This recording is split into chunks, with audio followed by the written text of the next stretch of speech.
ஒரு பேய் பெட்டில் இருக்குமா, அந்த பெட்டில் எப்படி அவங்க தூங்கியிருப்பாங்க, இதை தான் இந்த வீடியோவில் பார்க்க போகிறோம். ஸ்ரேயா ஒரு 6 months ப்ரெக்னெண்ட்டாக இருக்காங்க.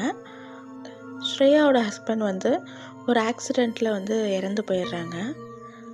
அவங்க இறந்தக்கப்புறம் ஒரு 3 மாதம் கழித்து இந்த வீட்டில் அவங்க ஹஸ்பண்டோட ஞாபகம் தான் இருக்கும் அப்படின்னு சொல்லிட்டு அவங்க வேறு வீட்டுக்கு போகலாம் அப்படின்னு முடிவெடுக்கிறாங்க.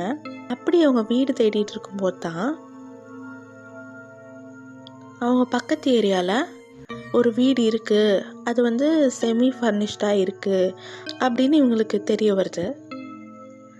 இவங்க அங்கே போய் பார்க்குறாங்க. சரி, அந்த வீடு எப்படி இருக்குது, செட் ஆகுமான்னு பார்த்துட்டு வரலாம் அப்படின்னு சொல்லிட்டு அவங்களோட மாமியாரையும் குழந்தையும் கூட்டிகிட்டு அவங்க அந்த வீடு பார்க்க போகிறாங்க. வீடு நல்லா வசதியாக தான் இருக்குது.